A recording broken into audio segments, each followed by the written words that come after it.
miti. Ajandaan kireetta harka kaayame. Mubaarak musammaa qofaa miti jechuun ragaadha. Gaafachuu kee sirriidha. Eeyyan sirriidha. Mubaarak musammaa qofaa miti jechuun ragaadha. Gaafachuun kee sirriidha. Eeyyan sirriidha. Doktorri illee har'as ta'uu baate har'allee reefu rakkoon qabaatu waan hin gaafatiin hin deebisu waan hin beeyin hin dubbadhu garuu ni gaafadhaani waan jiru wajji haasaa jedhee jira. San akkasitti Doktor Asliileen itti gaafatamummaa fudhatee jechuudha. Kabira waa lama kaasuu barbaada gabaabseetumaan. Tokkoffaa waa'ee uummata wallooti rabbii keessan jedha. Har'a kalee fi dheengadda haga wanni hannaa ka'e kana at least parsantiin 60 gargaarsi uummanni walloof godhamaa ture gadi bu'ee jira. Sababni bu'eef hattuun jidduu seentee fakkeessituu fi akkeessituun jidduu seentee wanti kun akka hin gargaaramne godhaa jiran. Namoonni akkana godhan qabsoo keessaallee gahee hin qaban. Uummata Oromoo biraallee bishaan isaan jiisanii galata biraa qaban hin jiran. Har'allee deebi'anii namni quuqama qabu beekamtii qabu fayyadamee beekumsa qabu fayyadamee yaada kireet gochuu danda'utti fayyadamee uummata gargaaraa jiru kun akka hin godhamne ta'e jedhanii ajandaa bocanii kana fidanii akka uummanni hin gargaaramne godhaa jiran. Kun yoo argitan jalatti galchi Nadiiroo faayidaa Iliyaa Ahmad. Tokko barreessi jedhee faayidaa tokko barreessi innaa kana faayidaa yoo jalatti tokko barreessi. Ila waa'ee ajandaa kuni hattuudha kuni gantuudha kuni qabsaa dhugaati jedhu kana Doktor Asli yaada kiyya. Doktor Asli ni jirta, Keemboonis ni jira, Murtoo Guutoolleen ni jira, anillee ni jira, anillee nama hospitaala seenee baheerraayu. Siigalee waa'ee kanaa irratti sheekota irraallee qe'isota irraallee nama dhageettii qilleensarra qabullee lafarra qabullee yeroo jalqabaatiif dhumaatiif gadi bahaa irratti mari'adhaati irratti haa mari'atamu alallee hocarranaa kennitan irra naa feeraati. Wanti kana ajandaan cufamee guutumaan guututti attenshiniin uummata Oromoo gara gargaarsa uummata Walloo akka ta'u uummata 2500 nu laalaa jiru maqaa uummata kanaatiin isin gaafadha san. Lammaffaa wanti garaa isin nyaatu Asli ankalee hospitaala dhaqee jira. Poolis xaabiyaa dhaquuf namni ani itti bilbilee si geessanaan jedhe dhaquu hin dandeenye namicha hin arganne hin dogongore Keemboon islaaminne yookaan nageessaa yookaan bakka eeruu naa kenna ture. Osoon warra hospitaala dhaqee qofa uummata dubbisee kondishinii bakka san jiru seenee gaafadhee namoota dubbisee biraa bahe. Wanti garaas nyaatu jaarsi suni nama guddaa ta'uu qofaan kabajamuu qaba ture. Umrii saniin kabajamuu qaba ture. Arrii qabu saniin kabajamuu qaba ture. Osoo hattuu ta'uu evidensiin irra jiraate dhiifama nama godhaa wallaaluma kiyyarraa ta'uu qaba. Namni qulqulluun hin jirre ani hattuu ta'uu danda'a ilmi namaa hundi kan namayyuu isa jechisiisu. Dogongoraa yoo ta'e weakness yoo qabaate ilmi namaa. Tokkoffaa lafti Ramadaana nama hagas gahu san guyyaa shan walitti aansee hospitaala san dhaqee jira. Ummata wal aansisu san irraallee ummata Oromoo biraallee adda durummaa namni galata qabu jaarsa sani. Jaarsi sun hattuu hoo ta'e namoota tanii hayiqee haa baatu asirratti affeertan qofa osoo hin taane gumaan qeerroo Oromiyaallee hattuudha ummanni haa dhagahu. Piliis homa gootan godhaati namichi isin har'a jaartiin isaa deete siree irratti dararamaa jirti. Namni dhaqee isi gaafataa jiru hin jiru. Haalli namichi sun itti jiru dhiiga si boochisa. Guyyaa lama summa wallaahi siin jedha kunoo nama 2500 irratti hin kijibu suhurii malee soomu jira. Har'arraa kaasaatii kunoo namni 2500 jechuun salphaa miti. Namoonni hundinuu dhagahu jiran. Jiraatonni magaalaa Adaamaa warri Finfinnee irraallee dheedhanii siin mijachuun danda'ame yoo har'a bahatee bahe. Iftaarallee geessaa fi suhurallee geessaa fi namichi sun bakka sanii bahuu caala. Borullee jaarsonni Oromoo hidhaman sheekotaa fi qeessonni Oromoo warri quuqama sabaa qabu warri uummata hojjamu hidhama waan ta'eef kuni akka barumsaatti inni achi keessaa bahuu caala shirri nama san duuba jiru. Namichi sun akka taphatu namoonni duubaan puush godhan fuula dhokfatanii wanti kuni bahuu qabaa. Waa'ee namichaatii fi waa'ee uummata Walloo ajandaa godhaa. Waa'ee namoota dhuunfaa akkuma reefu san irra isinii deebi'a Doktor.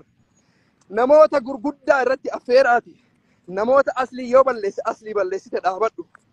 Nazir dhaabadhu gumaa dhaabadhu jedhu fiddanii irratti affeertanii dhuunfattillee namni waa waliin balleessoo jiraate dhiifama lahaa gaafatu bakki wal geessinu takka hin jiraatu Doktor. Yeroo hedduu rakkoo boohuu osoo hin taane rakkoon boohame guyyaa lama. Uummanni akka hin gargaaramne godhe. Amma maali wanti nurraa eegamu furmaata rakkoo kanaa barbaaduudha. formaata rakkoo kanaa barbaaduudha namoota dhageettii qaban namoota uummata bira vaaliyuu qaban sheekarra ustaaz Raayyaayyuu ustaaz Raayyaa yoo danda'ame affeeranii ajandaan kun gara tokkotti akka godhu siigalee waliigaluu dhabuurra waliigaluu osoo hin taane waliigaluurra waliigalee ka hojjetu haa hojjetu ka dubbatu haa dubbatu ka nama hojjetu danqaa ta'u yoo xiqqaate nama sanillee jibbu afaan ufii qabachuun uummata walloo akka gargaaru goosisuudha. Xumuree jira dhiifama miira keessa seenee illeedha.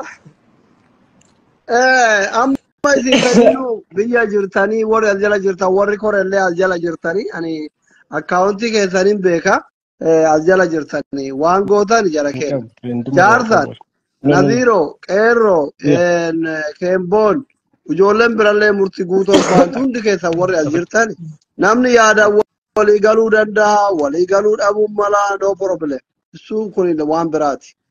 Garuu jaarsi kuni amma Nadiir maatii ofii nama maatii ofii kaddamu biyya guddoo Ameerikaa galee biyya jiru. Nama halkanii guyyaa abbaa ofii kaddamaa jiru. Hiriyyaa abbaa keetii ijoolleen sii gadi xiqqooleen takaleessa gaafuma siiga eda'aa kee lamaffaa sadaffaa itti wal ijaarte yoo hiisiftu sirrii miti. Siigalee miti. Shira wayiitu jira. Anana amana. Andu kana jechuudha.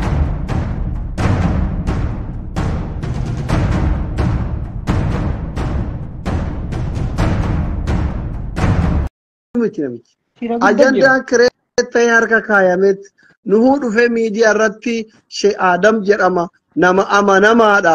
Haadha qabeenyaa wajjin maqaa walitti banne birrii irratti galaanuu jedhameeti. Abbaan fedhe haa hiisisu. Alaa kulli haal. Erga namichi birrii akkaawuntii isaatirra jiru ka gargaarsatti ka ummataati jedhee dabarse. Inni dabarseedha yoona dabarse. Namichi waan jedhamuuf hin jiru jedhana. Maaliif? Diinni walloo guddaan warra achitti ajjeesaa jiru san. Asitti namichi kun yoo hidhame inni kun waa'ee namicha kanaa dubbata. Deeggaraan Keemboon waa'ee deeggaraa Keemboon dubbata. Deeggaraan murtii guutuu waa'ee deeggaraa murtii guutuu dubbata. Deeggaraan Nadiir waa'ee deeggaraa Nadiir dubbata. Ka Mubaarak akkasii, ka Aslii akkasii. Feemasiin hundi mataa isaatti waraana qaba. Namni gana amantiif gandaan lagaa walitti ce'aa waa'een uummata walloo hin dagatama si gala. For example, amma osoo anaazaf Nadiir wallolle akkanumatti namni warri Nadiir hin deeggaru achii puusha achi gora warri deeggaru asii puusha achi gora. Haga zartaa ta'e warra qabrii jiruuti jechuudha. Kuni beekamaadha. Namuu akkuma foloowarii isaatiin nama yoo tolchites yoo balleessites si deeggaru qaba. Anamma akkasitti nama gizee baay'ee namaa walitti bu'aa oolu. Gizee an sirrii jirus gizee an sirrii jirus warruma irratti ciccirra godhuu jira argaa jirtan sini galeen. Kana keessa ajandaan uummata keenyaa dagatama. Nuti ajandaan uummata keenyaa akka dagatamu barbaanna. Ijoolleen hadaamaa jirtan manguddoon biyyaa qeerroof qarreen dargaggeessi warri dhimmi Oromoo walloo kun si yaachisu jaarsi yooma badiyyuu qabaate. Badiin inni uummata walloo irratti dalage badii amaarri irratti dalageen ga'u yoo xiqqaate yooma xiqqoo guyyaa lama shiroon keessaa nyaate kun nama tasnaanna'uu beekuu miti nama guddaadha. Galee yoo shiroo magaraa ofii xiqqoomee nyaatee bishaan irratti dhuge malee birri magara sharaatoon dhaqee ittiin wuskii dhugaan bulle shalleen hin bitanne nama akkasiiti miti. Lahoo duunoo yeeffannaa gosa birri harkatti argaa furanii gadhiisu dhaba karaa gabaabaa. Usaama durriyyaa taatee nama lammata isaa